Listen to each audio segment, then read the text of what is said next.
Sin rostro y sin nombre, un egipcio no era nada. Dos señas de identidad para ser recordado. Una imagen y una palabra como salvoconducto para viajar a la vida eterna. Pero el tiempo, la soberbia y la codicia borran lo escrito. La memoria se deshace en signos fragmentados. La fama tallada en piedra se hace arena. Y lo que quiso ser para siempre desaparece como tinta en el polvo del desierto. Este es el relato de un viaje al pasado en busca de las aspiraciones, el saber y los triunfos de un hombre que fue condenado a no tener nombre ni rostro. Un hombre condenado a no haber sido.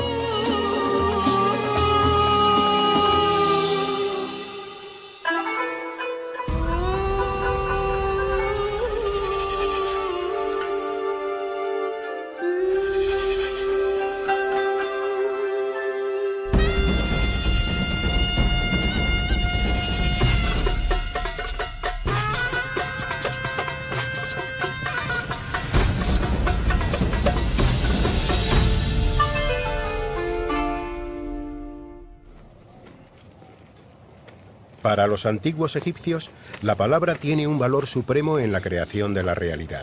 Todo lo que se nombra existe, y lo que se escribe existe para siempre. Para los arqueólogos, cada fragmento de cerámica, de madera o de tela es en cierto modo una palabra del gran texto de la realidad. El gran reto es encontrar una a una esas palabras, a través de ellas leer el mundo y recorrer un camino llamado historia, que une el pasado con nuestro presente. En esta aventura, cada nombre hallado será una vida salvada del olvido. Hace 3500 años una mujer, Hatshepsut, quebró normas y tradiciones para hacerse coronar rey del Alto y el Bajo Egipto. La reina rey construyó su monumental templo de millones de años en Deir el-Bahari para inmortalizar sus gestas y sus lazos con Amón-Ra, el rey de los dioses. Un año después de ser coronada, Hatshepsut envió una expedición comercial al país del Punt, en el Cuerno de África. Las naves regresaron a Tebas cargadas de oro, incienso, mirra, colmillos de elefante, pieles de pantera, rabos de jirafa, monos. Y todo fue inventariado por el escriba y supervisor del tesoro del rey. Lo que se escribe existe, lo que se talla en piedra perdura.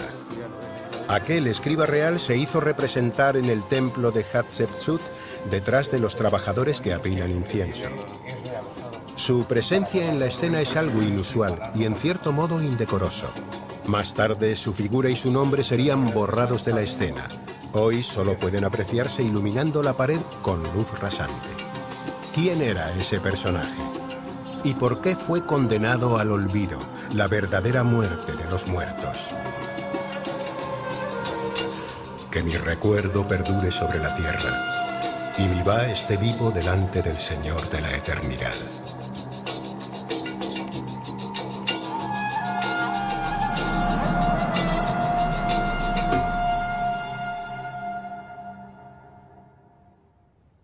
La restitución del nombre de Yehuti empieza en Madrid en noviembre del año 2000. José Manuel Galán, investigador del CSIC, recopila información sobre tumbas localizadas pero aún sin excavar.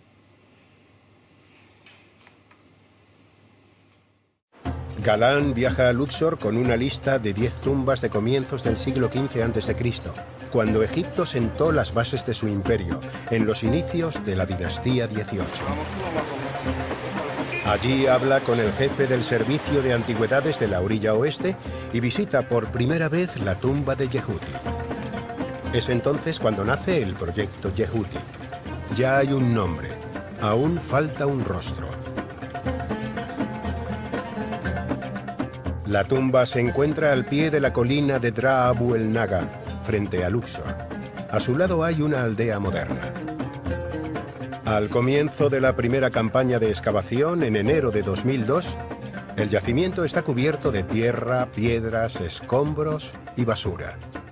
5 años después, las autoridades egipcias deciden realojar a los habitantes del poblado en un nuevo barrio, y sus casas son demolidas. Esa circunstancia inesperada da un giro extraordinario al proyecto Yehuti. al permitir excavar parte de la necrópolis que permanecía oculta bajo las casas del poblado. La nueva zona se denomina Sector 10 y aportará a este relato más nombres y más rostros. Yehuti fue supervisor del tesoro y supervisor de los trabajadores bajo el reinado de Hatshepsut, una de las pocas mujeres que reinó como faraón en el Antiguo Egipto, en torno al año 1470 a.C. Como supervisor del tesoro era el encargado de recaudar los impuestos y de gestionar las riquezas que llegaban del exterior a la capital, a Tebas. Y como supervisor de los trabajadores, ese metal que él recaudaba lo redirigía a los templos para decorar los elementos más significativos, como las puertas, los obeliscos, ¿no? Y manejando los metales, recaudándolos por un lado y redirigiéndolos a los templos por otros, pues probablemente se quedaría con un tanto por ciento que le permitió construirse esta tumba que tengo a mis espaldas, su monumento funerario, su casa para la eternidad.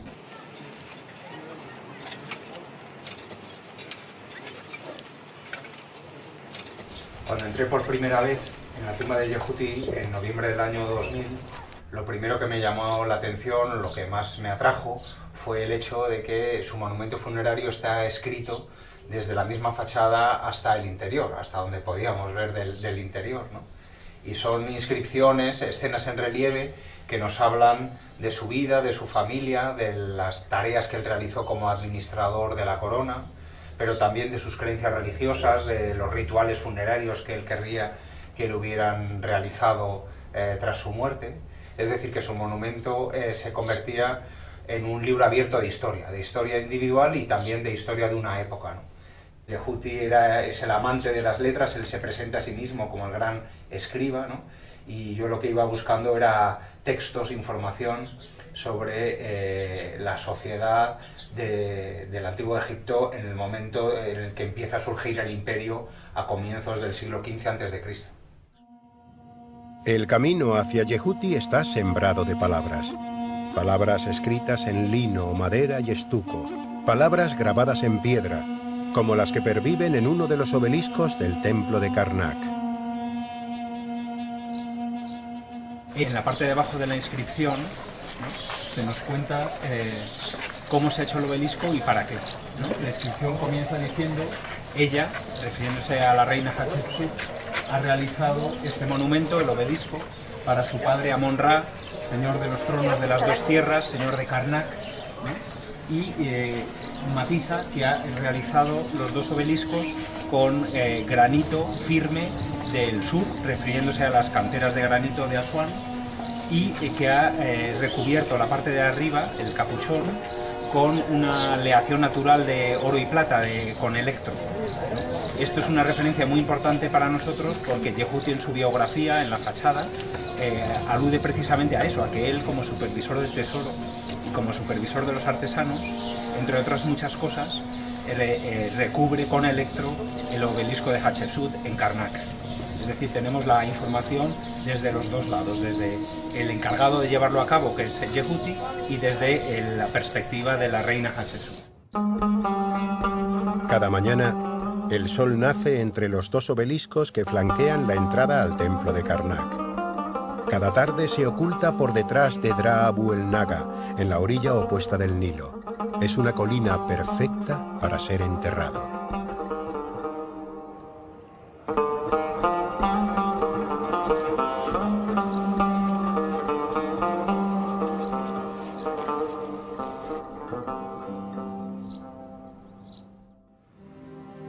Dra Abu el Naga ya se usó como necrópolis en torno al año 2000 a.C. 400 años después, se hicieron enterrar allí los reyes de la dinastía 17 con sus familiares y cortesanos, dotando al enclave de un carácter noble. Cuando Yehuti buscó un lugar donde construir su morada para la eternidad, hacia 1470 a.C., quiso estar frente a Karnak y al mismo tiempo hacerse un hueco entre tumbas del más alto rango social.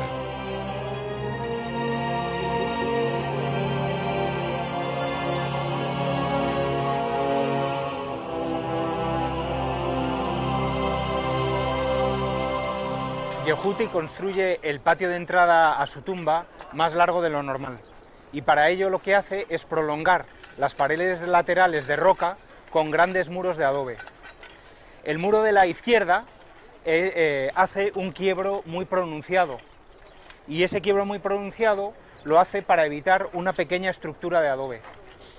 El quiebro y la estructura de adobe lo que nos está diciendo es que esta estructura es anterior a Yehuti y, a pesar de su sencillez, suficientemente importante como para que Yehuti decidiera no desmantelarla, respetarla y hacer un quiebro a su tumba, que no era estéticamente lo correcto.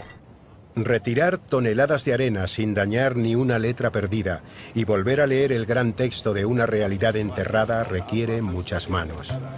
Arqueólogos, epigrafistas, restauradores, geólogos, arquitectos, fotógrafos, capataces, trabajadores. Este es un proyecto español que aúna el trabajo y la experiencia de un gran equipo internacional. El Rai Sali Farouk es el capataz del proyecto Yehuti. Nacido en la ciudad de Kif, de donde proviene el linaje de capataces más afamado de Egipto, organiza y supervisa al centenar de trabajadores.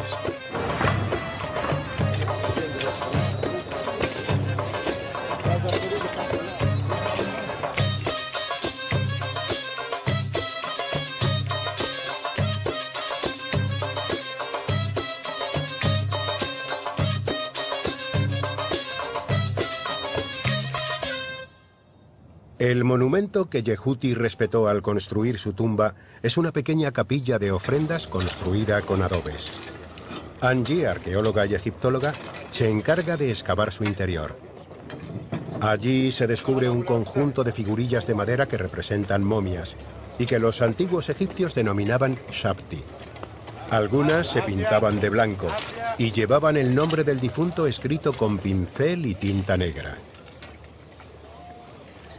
Una vez pintadas, se envolvían en vendas de lino y se metían en pequeños ataúdes. El nombre escrito en 3 de los shabti y en una tela de lino es Ahmose Sapair. Sabemos que en la colina de Drabu el Naga se enterraron los reyes y la familia real, la élite de la dinastía 17. Algunas de sus tumbas se han identificado, pero otras muchas quedan por identificar. Por ejemplo, la tumba de un príncipe que se llama Ahmose Sapair, que murió muy temprano, a los 5 años de edad, y que a pesar de ello, a pesar de que nunca llegó a reinar y que murió tan joven, se convierte en un santo de la necrópolis, al que los egipcios durante más de 500 años le llevan ofrendas, le realizan inscripciones. Como digo, su tumba nunca se ha encontrado, a pesar de que sabemos que está en Drabu el Naga.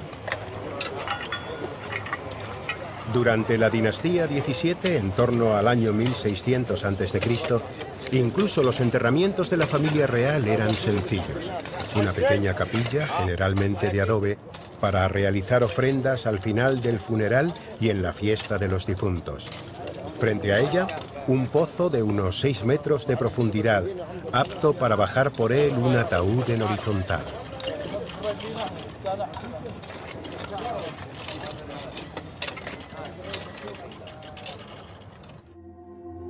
El pozo acababa en 1 o 2 cámaras sepulcrales, donde se depositaba el ataúd y el ajuar funerario. La cámara se cerraba con adobes y el pozo se rellenaba con tierra y piedras.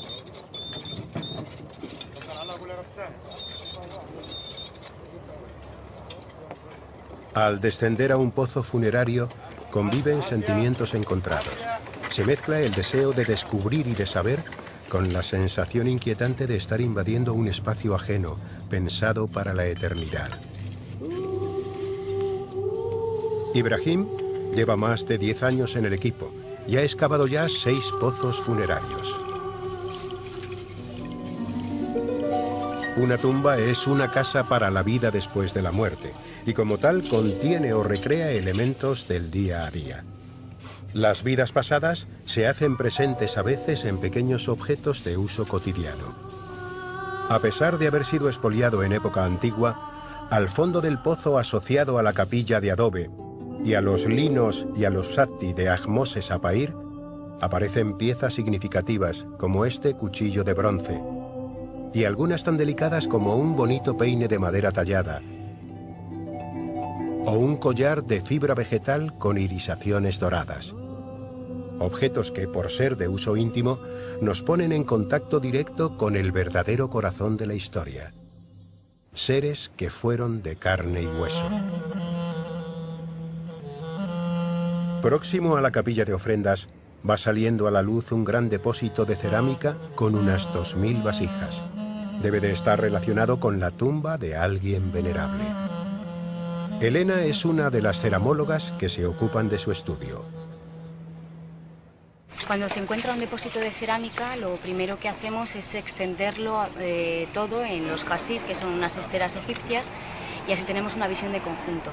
Intentamos reconstruir el mayor número de piezas posibles y una vez que tenemos las piezas, las fotografiamos para documentarlas, pero la fotografía a veces no es suficiente, entonces tenemos que realizar unos dibujos donde marcamos muy bien o indicamos muy bien el tipo de borde, los tipos de base, si hay algún asa, algún tipo de decoración, y toda esa información lo que hace es decirnos de qué época es la pieza con la que estamos trabajando.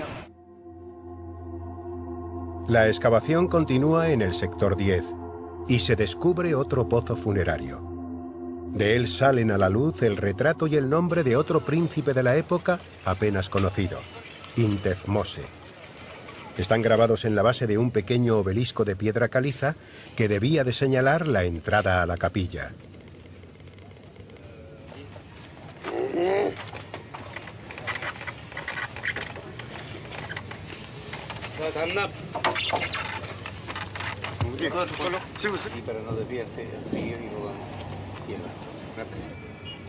Pía, una de las restauradoras del equipo, es también la encargada de hacer los dibujos epigráficos más artísticos.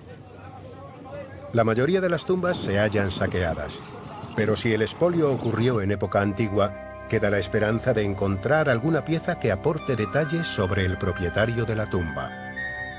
Los modestos objetos de ajuar funerario que los saqueadores dejaron tras de sí son como palabras sueltas de un texto que habla de otro tesoro, el de la cultura y la vida. En el fondo del pozo se comprueba que la tumba de Intefmose no fue una excepción. Los ladrones perforaron una pared de la cámara sepulcral para conectarla con la de otro personaje ilustre de la época, el dignatario y portavoz Tenején Ahotep. El desorden da fe del saqueo, pero de nuevo se producen hallazgos singulares que son minuciosamente documentados por escrito antes de proceder a su retirada, para que su estudio posterior pueda tener en cuenta el contexto. Las orejas.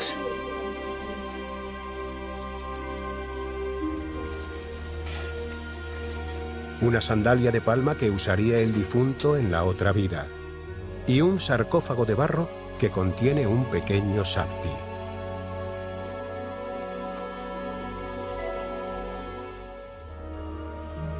Los sapti de Ahotep fueron modelados en barro y pintados imitando su momia. El nombre se escribió sobre las piernas, como en los ataúdes de la época. Luego se colocaron dentro de sus respectivos sarcófagos inscritos, también de barro.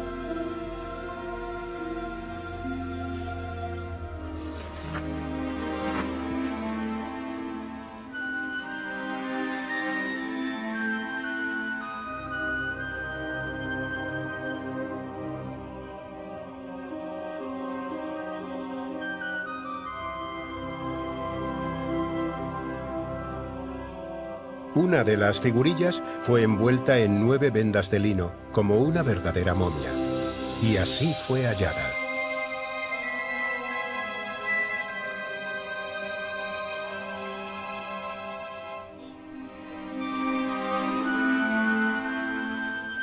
Pito, el fotógrafo de la excavación, utilizando la luz ultravioleta, descubre que el nombre y los títulos de Ahotep fueron escritos en todas las vendas.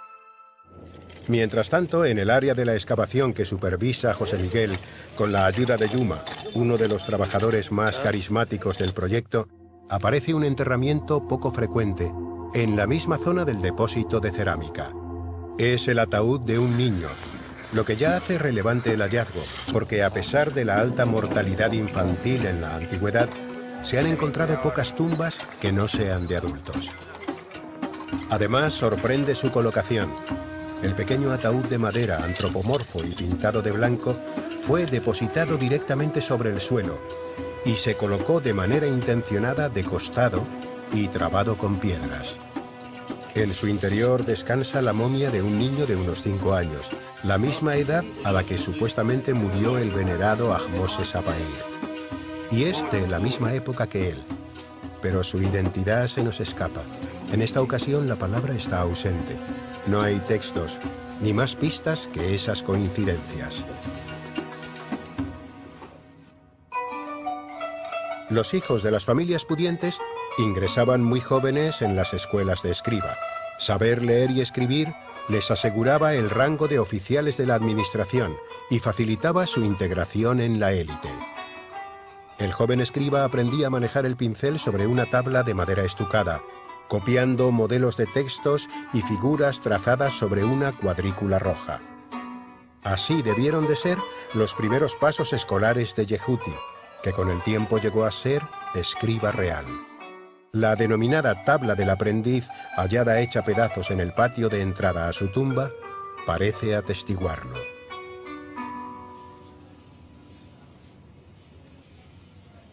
Los relieves de la tumba de Yehuti revelan cómo debían de ser los rituales funerarios de la élite a comienzos del siglo XV a.C. Nos encontramos en el lateral de la fachada de la tumba de Yehuti. Estoy sentado en un pollete de piedra que forma parte de esta fachada, y detrás de mí, a mi derecha, hay una serie de escenas que se relacionan o pueden relacionarse con lo que es la hermosa fiesta del valle, que para los egipcios era una celebración centrada en los difuntos. Fundamentalmente esta celebración, esta festividad, suponía pues una magna procesión que arrancaba del templo de Karnak, paraba en determinados sitios como la capilla roja de Hatshepsut, atravesaba el río, desembocaba en la necrópolis tebana, justamente donde nos encontramos, en Drabu el Naga, donde está la tumba de Yehuti, y terminaba o apuntaba a través de una vía procesional a Deir el-Bahari. Las familias egipcias pues se reunían en ese día en la necrópolis, acudían a las tumbas de sus familiares, las limpiaban, llevaban comida, bebidas, había música. La figura de Yehuti, que está representada delante de la mesa de ofrendas, en donde están depositadas pues todos los dones que le llegan en la hermosa fiesta del valle, ha sufrido, como podemos ver, la damnatio memoriae que afecta a las figuras del propietario de nuestra tumba. Su rostro está machacado, especialmente en la parte que corresponde a la nariz, boca y ojos, ¿no?, que son los órganos de los sentidos, y delante de él se encuentra su nombre, precedido del título. El título sí se ha conservado, supervisor del tesoro, y aquí donde está este hueco estaría el nombre de Yehuti, que como vemos pues no ha resistido pues el daño que se hizo en la damnatio memoriae. Curro, egiptólogo y epigrafista, estudia las inscripciones de los objetos hallados. Entre los objetos más relevantes por su cantidad y por la calidad de información que nos aportan se encuentran los llamados conos funerarios. Se trata de unas piezas de arcilla que suelen recibir esa forma o bien la de un prisma, y en los cuales su parte plana ha sido habilitada para recibir la impronta de un sello donde se disponen de manera breve los títulos y el nombre del difunto, el dueño de la tumba. Yehuti es el supervisor de la Casa de la Plata, del Tesoro, y supervisor de los trabajos del rey. Luego viene su nombre, Yehuti, y un epíteto funerario, de voz verdadera, alguien que ha triunfado sobre la muerte. Que mi buen nombre esté delante de la gente, de quienes vengan después de los años, y que ellos me dirijan oraciones en cada ocasión, con los favores del Dios de la ciudad. Tras el hallazgo del ataúd infantil, depositado directamente sobre el suelo, el equipo sigue excavando la zona. Podría haber más enterramientos similares. El hallazgo de un segundo ataúd confirma los pronósticos, y una ola de emoción sacude a todo el equipo. Angie coordina el trabajo. La caja está peor conservada, la humedad ha afectado a los pies y hay que manipularla con gran delicadeza.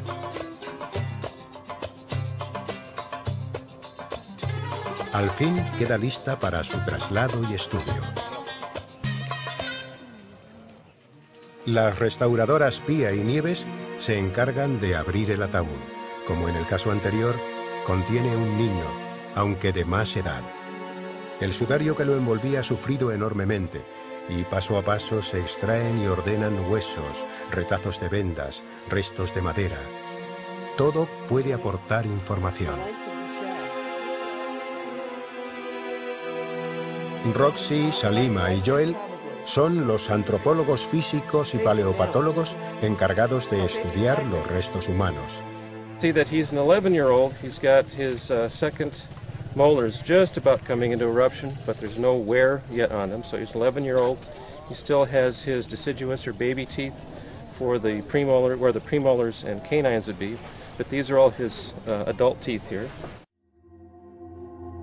La tumba de Yehuti revela sus secretos poco a poco.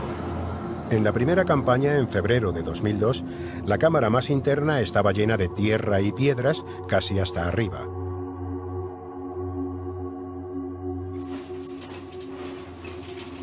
Fueron precisas 5 campañas para solventar la caída de escombros por 2 agujeros que se abrieron en el techo en época antigua. Pudo comenzarse entonces la excavación del interior. Una vez despejada la última sala, el rayo del sol de la mañana recorre de nuevo el pasillo e ilumina el grupo de estatuas esculpido al fondo, que evoca la tríada divina de un templo. El paso del tiempo y las sucesivas reutilizaciones del monumento funerario han dejado su huella. Los restauradores recomponen ahora textos y escenas en relieve, tratando de restituir su esplendor original, pero sin ocultar las cicatrices, que también son historia. 3 restauradores españoles y 3 egipcios son el presente de esa labor que enmienda la plana al tiempo, combinando técnicas de limpieza, estabilización, consolidación y reconstrucción. Los agujeros abiertos en época antigua en el techo permitieron que el agua fluyera y se estancara en algunas zonas. En ellas, la superficie de las paredes tiene adherida una costra de barro. Nieves, encargada de la restauración de las paredes de la tumba de Yehuti, utiliza un vibroincisor de ultrasonido para retirar el barro. Y descubre que la historia ha fluido por la tumba tanto como el agua, dejando palabras nuevas adheridas al relato. Bajo la fina capa de barro hay decenas de grafitis rojos en escritura demótica. Son textos escritos 1300 años después de Yehuti por sacerdotes que aprovecharon algunas de las tumbas de esta zona para depositar miles de momias de animales, principalmente aves como ibis y halcones. Los egiptólogos especialistas en escritura demótica, Richard y Tina, copian, traducen y estudian los graffiti. Demotic graffiti all relate to the burial of the ibis and the falcon mummies which were found in these tombs here. These texts were written in the 2nd century BCE. They all relate to the priests who were working here. In some of the cases you can see the titles of the priests, Pachain Hanetcheru here. Sometimes they give you also the date. In this case it's year 10. Pero, ¿dónde están las momias de animales? Las tumbas de Dra Abu el Naga fueron construidas pegadas unas a otras, tanto en horizontal como en vertical. A menudo las separa solo medio metro de roca. Bastó hacer agujeros en los muros para conectarlas entre sí, convirtiendo el interior de la colina en una especie de catacumba. La tumba de Heri, vecina de la de Yehuti, fue construida unos 50 años antes, y también tiene grafiti demóticos escritos en rojo sobre sus paredes.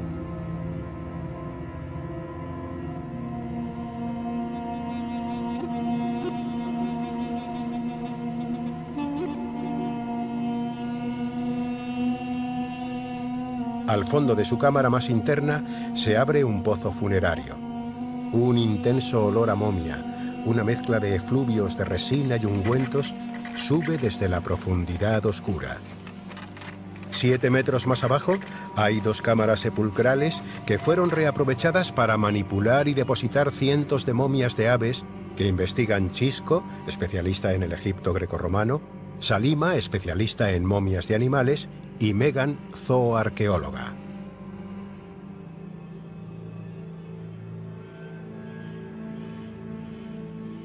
De época saíta para adelante, la primera dominación persa de Egipto y luego a la llegada de los griegos, los cultos a animales sagrados tienen un auge, un boom, y esto va relacionado con la inhumación, con el enterramiento de estas momias de animales. So we had 2 different chambers, and in the south chamber it was filled with burnt bones, and they were really highly fired, and also right at the bottom there were chunks of mummified ibises and other birds. Now this chamber, though, almost to the roof, is filled with well over 1,000, maybe 2,000-3,000 ibis mummies. There are 2 main kinds of mummies we have here. The first kind is actual ibises that have been dipped into boiling resins and oils and then wrapped up and then given as offerings. But the second kind are just burnt bones, very much like the burnt bones we are finding in the southern chamber. But the catacomb doesn't just contain ibises. We have vultures, hawks, falcons, kestrels, and also some lizards. So we have a variety of animals, and it's not just one kind. But whatever it was, where all these birds were dedicated to both Ibis, Thoth as well as Horus. So you have the sun and the moon and the entire cycle of life being encapsulated in these animal mummies.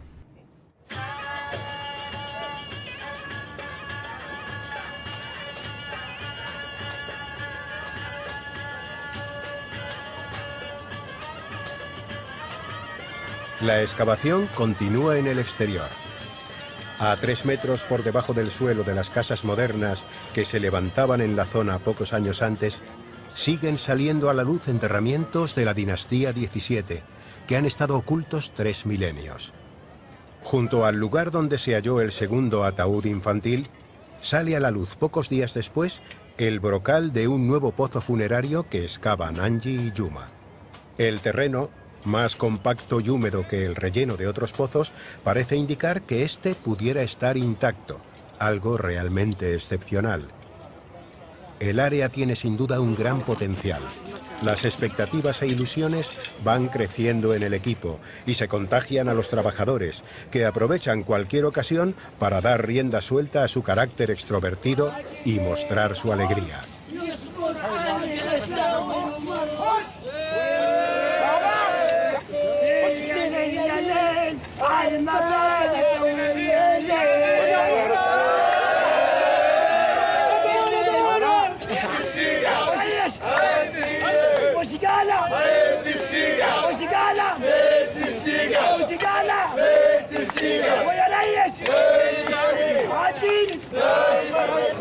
A solo un par de metros de la capilla de adobe y el pozo de Ahmose, Ibrahim y Zaglab excavan otro pozo. El terreno está muy suelto, lo que indica que debió de ser saqueado en época antigua, entre el año 1000 y el 600 a.C.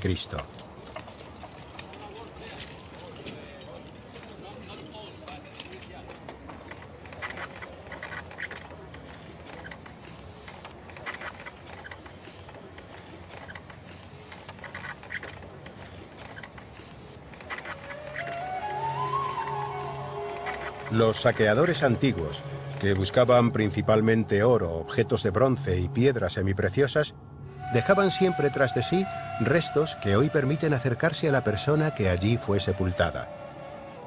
Son objetos sencillos de la vida cotidiana, como una cestita, un botecito de col y su aplicador para pintarse los ojos, un tintero.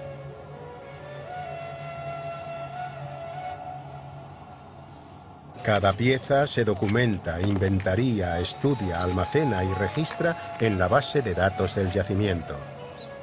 En cada campaña, el conjunto de piezas halladas se convierte en el vocabulario provisional del gran texto que poco a poco se va reescribiendo.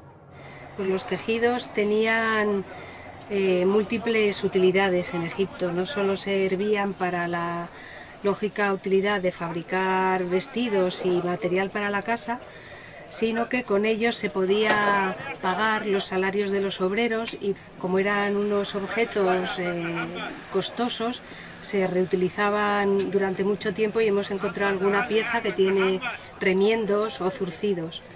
Igualmente las telas usadas se reaprovechaban para hacer tiras o piezas para los procesos de momificación, vendar las momias e incluso rellenar las cavidades que se quedaban vacías al quitar las vísceras del individuo e intentar que no se deformase.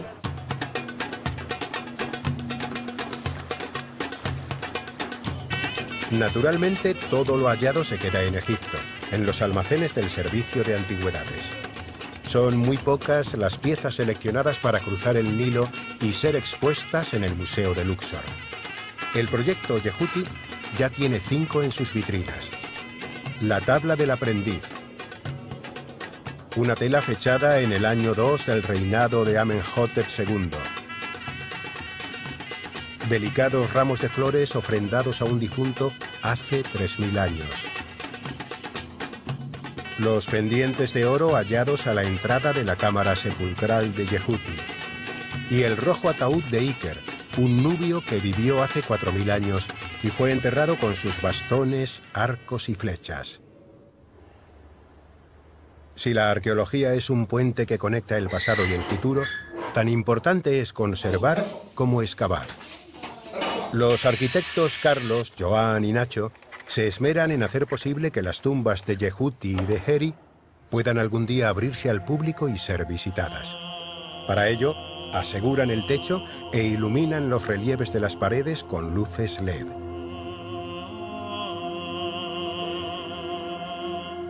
En las escenas de banquetes que se representan en las paredes de su monumento, así como en el grupo de esculturas que tengo a mi espalda, Yehuti siempre se hace representar acompañado de su padre y de su madre. La cuestión clave que esto supone es Yehuti, al no tener esposa, al no tener hijos, en manos de quién dejaría su enterramiento, quién se ocuparía de depositar su ataúd en su cámara sepulcral. Yehuti lleva hasta el extremo su papel de supervisor de los trabajos y se hace representar en su monumento funerario supervisando su propio funeral. En esta pared se representa lo que sería el funeral ideal de un personaje importante de la época de la reina Hatshepsut, a principios del siglo XV a.C., ¿no? En concreto es el funeral que a Yehuti le hubiera gustado que se hiciera en su memoria, ¿no? En el que se incluye, por ejemplo, la decapitación y el sacrificio de unos bóvidos, que luego se van a cocinar y su cabeza se va a arrojar a un pozo con fuego. Y esta decoración que alude al funeral de Yehuti está en conexión directa con el pozo que se abre justo a los pies, que es la verdadera tumba de Yehuti. El diseño de la tumba de Yehuti es peculiar. El descenso hacia la cámara sepulcral de unos 12 metros recrea una espiral, solo interrumpida por una antecámara.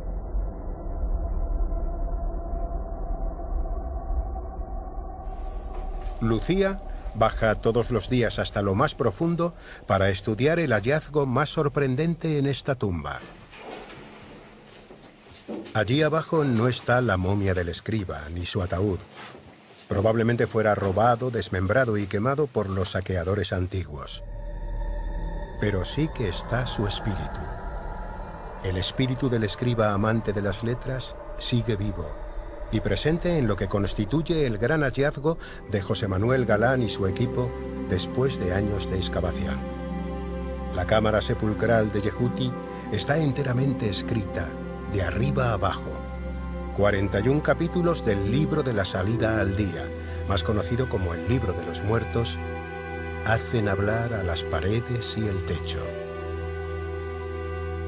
El conjunto de textos funerarios que formaban el libro de los muertos lo que pretendía era ayudar al difunto a pasar el tránsito de la muerte y a alcanzar el más allá, y luego a vivir en unas condiciones lo más beneficiosas posibles. Palabras pronunciadas por el supervisor del tesoro del rey, Yehuti. Oh madre, oh Nu, extiéndete sobre mí y colócame entre las estrellas imperecederas, pues yo no he de morir. Álzame, yo soy tu hijo. Expulsa de mí la languidez y protégeme de los que actúen contra mí. La importancia del libro de los muertos de Yehuti radica en ser una de las versiones más tempranas conocidas de este conjunto de textos funerarios y además una de las más extensas. De forma más o menos contemporánea, los capítulos se escribían en sudarios que permitían una extensión menor y en el caso de Yehuti se incorporaron más de 30 capítulos.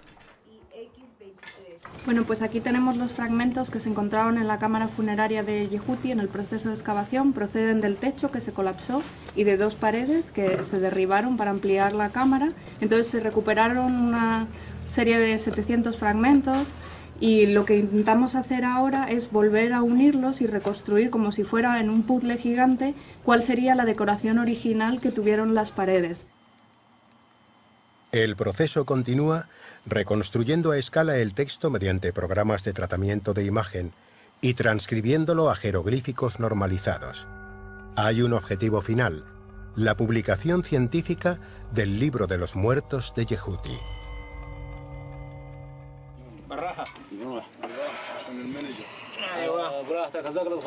Ibrahim ha llegado al fondo del pozo del príncipe sin nombre que estaba excavando y llama de nuevo al mudir para mostrarle algo inesperado.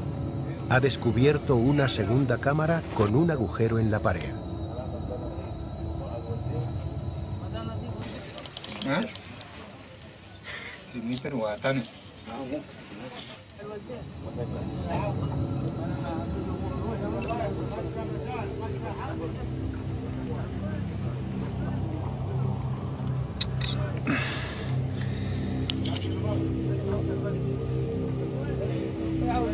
Luego tenemos aquí trabajo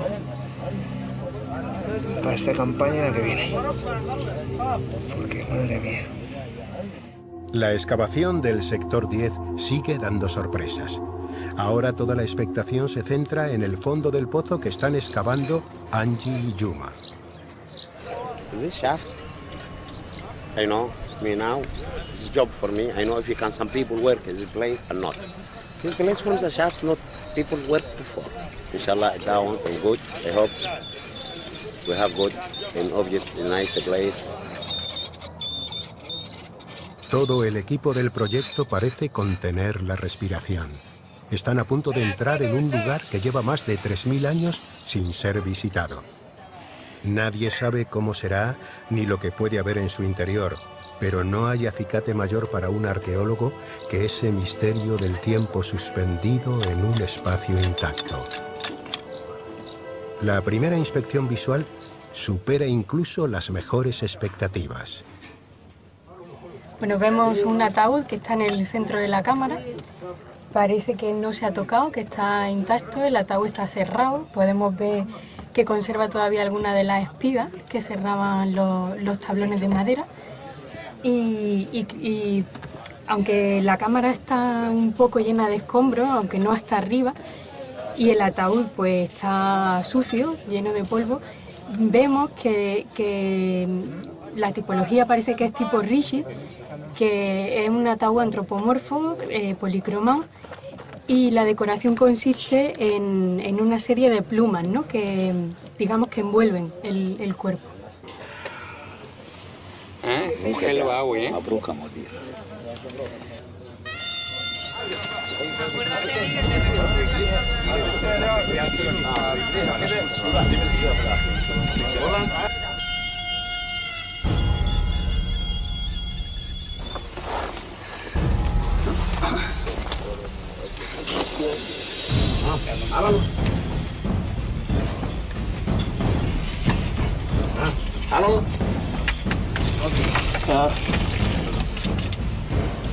سيد يا سيد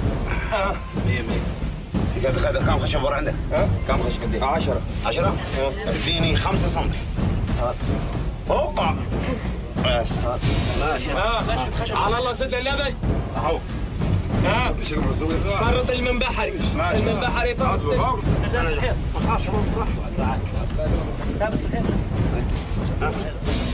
تحت الشيخ هنا ماشي تعال هنا خذوا عليك سكه او على علي تشيل اطلع هنا احنا طلعنا بس انت ما تشيل كان بالعرض ما قلت لا تعال اسلام لا معاك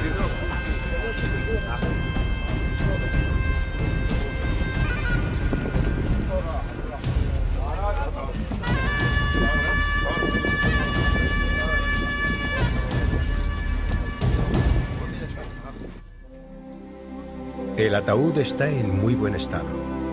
Tenemos un nombre, Neb, escrito en la tapa, y un rostro con la tez amarillenta y los ojos bien abiertos.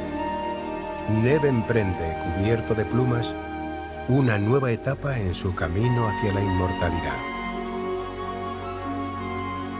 Una prebenda que otorga el rey, y también Osiris, señor de habidos, consistente en una invocación de ofrendas de pan y cerveza, carne de buey y carne de ave, telas y alabastro, ungüentos e incienso, toda clase de ofrendas y provisiones, y todas las demás cosas puras de las que vive un dios para el Ka del Osiris, Neb. En el transcurso de la búsqueda de Yehuti, a lo largo de 13 años de excavaciones en Luxor, José Manuel Galán y su equipo se han encontrado con otros ilustres personajes.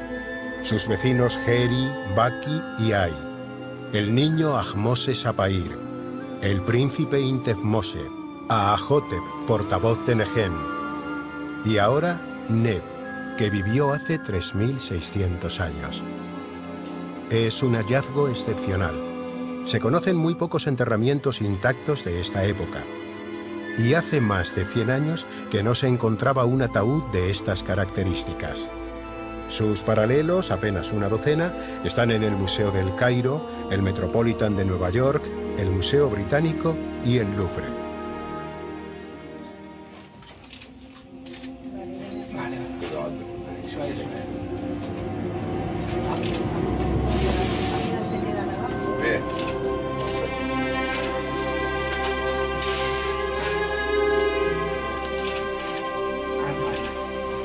Este ejemplar es una aportación importante a la historia de la cultura funeraria y el arte egipcios.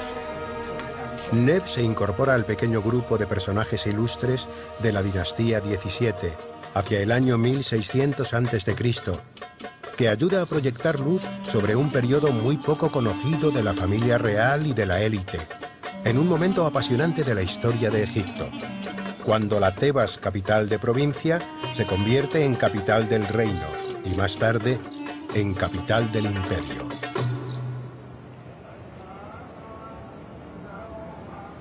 Poco antes de acabar la campaña de excavación, el mudir decide echar un último vistazo al agujero descubierto por Ibrahim una semana antes.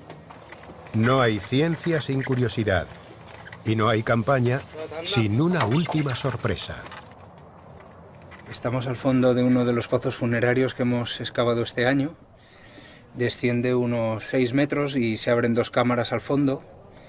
Ahora vamos a entrar en la cámara este, que tiene unos 2,5 metros de profundidad y 2 metros de ancho, pero que tiene un agujero en la pared derecha. Y vamos a meternos por el agujero para ver lo que vemos.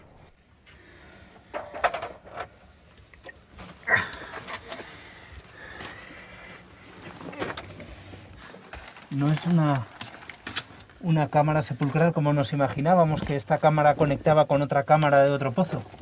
Esto es una galería gigante, muy bien tallada y de dimensiones enormes. Tiene casi 2 metros de altura y se abre a un lado y a otro y está todo lleno de restos humanos por encima, de lino y de vasijas de cerámica.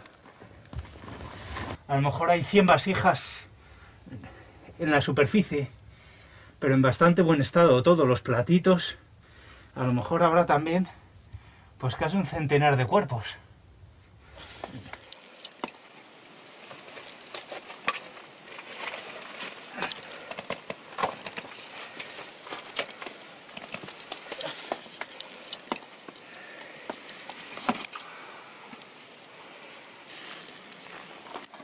Está la cámara súper bien tallada, con mortero todas las paredes,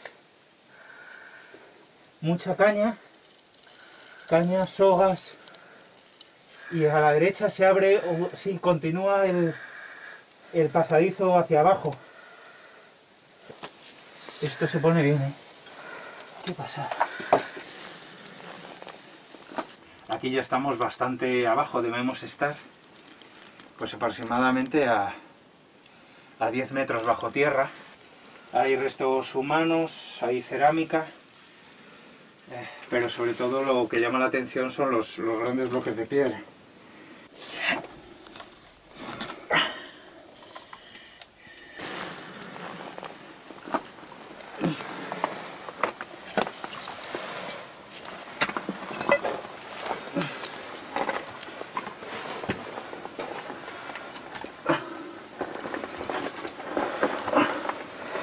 Y desde luego, como digo, aquí tenemos 10 años por delante de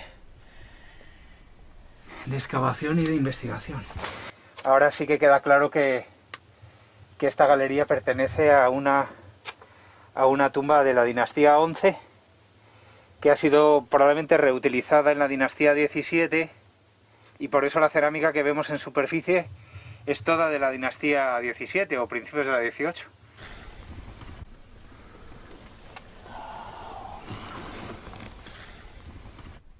Good. مبروك عليك حبيبي. The best team, inshallah, in all Egypt. The Kiftawi and the Spanish. Yes. The best team, ¿eh? Yes.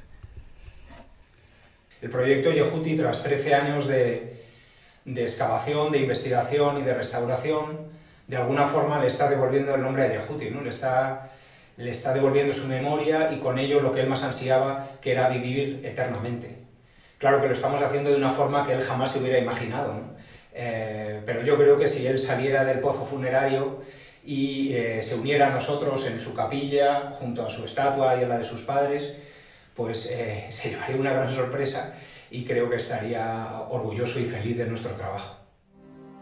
Saludos a ti, quien despunta desde las aguas primordiales, quien brilla e inunda las dos tierras como el oro, Amón, Señor de los dioses, Señor del cielo y Señor de la tierra, Señor de las aguas y Señor de todo lo que es, quien creó las plantas y todo lo que existe, quien concede el aliento de vida a aquellos que le adoran y hace que quien le sea fiel tenga una vida duradera. Haz que esté sano el amigable oficial Yehuti y que continúe existiendo.